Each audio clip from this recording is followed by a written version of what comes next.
রাত থেকে অতি বর্ষণ হয়েই যাচ্ছে জানো বন্ধুরা। দেখো কী হারে বৃষ্টি হয়েছে। সকালে ঘুম থেকে উঠে দেখছি জলে জল, আর এখনও কিন্তু বৃষ্টি হয়েই যাচ্ছে। তো আমার বর তো সকালবেলা কাজে যাওয়ার আগে ফুলগুলো তুলে রাখে, কিন্তু আজকে তুলতে পারিনি। আজকে এতটাই বৃষ্টি পড়ছিল, ও তো চলে গেছে ডিউটিতে। এবার আমি বেরিয়েছি ফুল তুলতে। আর দেখো বন্ধুরা, আজকে কিন্তু এই ফুলগুলো মানে জবাগুলো কিন্তু খুব কম ফুটেছে। দেখো, এত বৃষ্টি বলেই হয়তো জবাগুলো খুব কম ফুটেছে। দুটো তিনটে জবা পেয়েছি, আজ আর বেশি জবা পাইনি। আর এদিকে টগর ফুলগুলো তুলে নিচ্ছি। Hello guys, welcome back to my channel shining rainbow blog channel থেকে আমি সঙ্গীতা। প্রতিদিনের মতন আজকেও চলে এসেছি একটা নতুন ব্লগ নিয়ে। আশা করি তোমরা খুব ভালো আছো, সুস্থ আছো। তবে আমি আজ খুবই অসুস্থ, ভীষণ অসুস্থ। তবে দেখলে হয়তো তোমরা বুঝতে পারবে না, কারণ পরপর সকাল থেকে কাজগুলো তো আমাকেই করতে হবে, বলো। ঘরে তো আর কেউ নেই যে সে করে দেবে। তো এই কারণেই কিন্তু এই বৃষ্টির জল জমা উঠোনেই কিন্তু নেমেছি মানে ফুলগুলো তোলার জন্য। আর এই যে জল, প্রচুর জল, জানি আমার বর যদি জানতে পারে না সত্যি খুব বকাবকি করবে, কিন্তু কিছু করার নেই। মানে পা পুরো ডুবে যাচ্ছে বৃষ্টির জলে। হ্যাঁ, তবু নামলাম, ফুলগুলো তুললাম। আর এত সুন্দর এই নীলকণ্ঠগুলো ফুটেছে, দেখো কি ভালো লাগছে না? খুব সুন্দর লাগছে ফুলগুলো আজকে। আর কালারটা ডিপ হয়েছে। রোদ উঠলে কিন্তু এতটা ডিপ হয় না, বৃষ্টির সময় কিন্তু কালারটা ভীষণ সুন্দর লাগছে।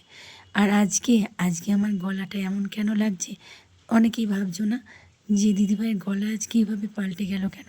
হ্যাঁ, আমি কিন্তু আজকে ভীষণ অসুস্থ হয়েছি। আগে বললাম, গলা পুরো ভেঙে গেছে ঠান্ডায়, যেরকম জ্বর আর তেমনি গলা বসে গেছে, গলা দিয়ে আওয়াজ বেরোচ্ছিল না।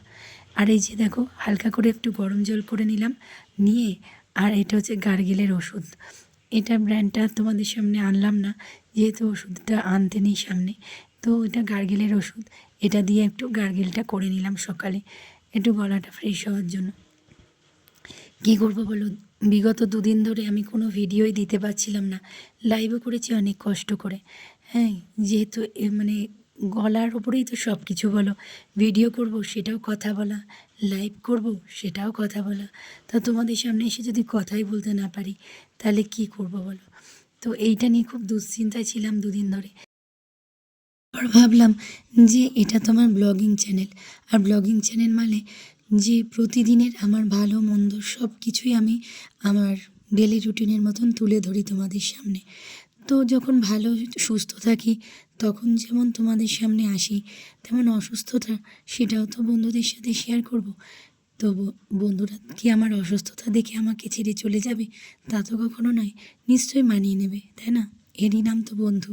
তো সেই কারণেই চলে এলাম, যেমন আছি সেরমভাবেই চলে এলাম। যে মানে সুস্থ অবস্থাও যেরকম তোমাদের সামনে আসি, আজ অসুস্থ এইভাবেও চলে এলাম। তো তোমরা বন্ধুরা একটু মানিয়ে নিও, গলাটাও যদি বুঝতে না পারো একটুখানি মানে বুঝে নিও আর কি। তো সুস্থ হলে আবারও তোমাদের সামনে সুন্দর গলা নিয়ে আসবো। তো যাই হোক, আজ কিন্তু এতটাই অসুস্থ বলে বেশি কিছু রাঁধলাম না। আর যেহেতু আজ সারা দিন বৃষ্টি, খিচুড়ি বসিয়ে দিলাম, চালে ডালে খিচুড়ি বসালাম।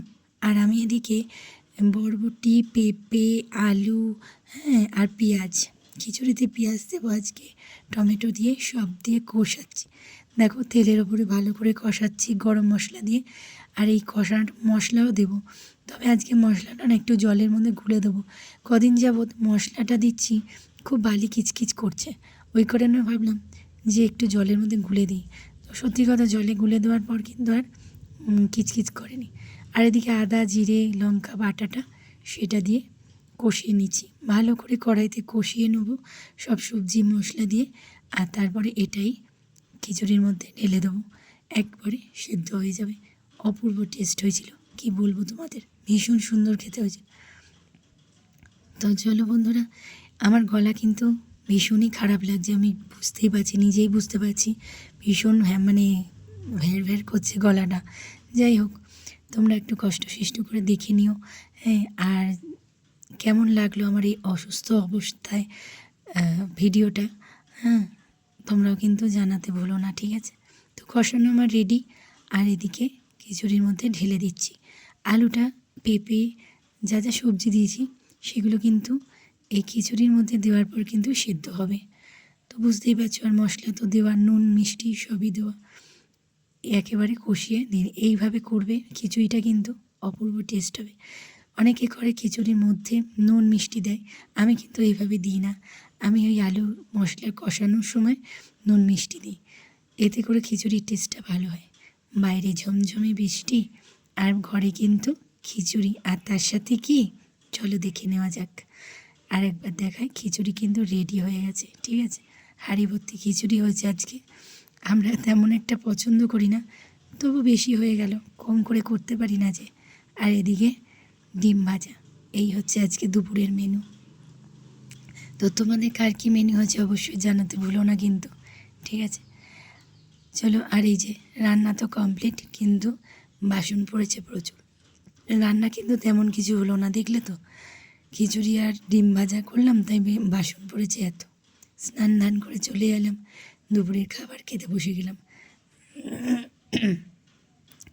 সবারটা বেড়ে ফেলেছি, ছেলের দিকে কাঁসার থালায় বেড়ে দিয়েছি, বরেরটাও দিয়েছি, নিজেও নিয়েছি, আর মেয়েও আজকে আমাদের সাথে বসে খিচুড়ি খাচ্ছে। তো চলো, ভিডিওটা এই পর্যন্ত, ঠিক আছে। সন্ধ্যাবেলার দিকে চলে এলাম ফুচকা নিয়ে। দেখো, বাড়ির সামনে এসেছিল ফুচকা, তো ফুচকা নিয়ে বসে পড়লাম। মেয়ে খাচ্ছে এদিকে, মেয়ে তো আলু দিয়ে খায় না, এমনি টক জলে খায়, আর ছেলে আর আমি নিয়ে বসেছি। আর আমার বড় অতটা ফুচকা পছন্দ করে না। তো চলো বন্ধুরা, আজকে ভিডিওটা কিন্তু এই পর্যন্তই। ভালো লাগলে একটু লাইক কমেন্ট শেয়ার করে দিও, পাশে থেকো, ভালোবাসা দিও। অবশ্যই আমিও আছি তোমাদের সাথে। তোমরা কারা কারা ফুচকা খেতে পছন্দ করো অবশ্যই জানাতে ভুলো না, ঠিক আছে। আজকে আমার সারাদিনের ব্লগটা কেমন লাগলো অবশ্যই জানিও। সাথে থেকো, সঙ্গে থেকো। Tata, bye bye. দেখা হবে আবার নতুন একটা ভিডিওয়ে।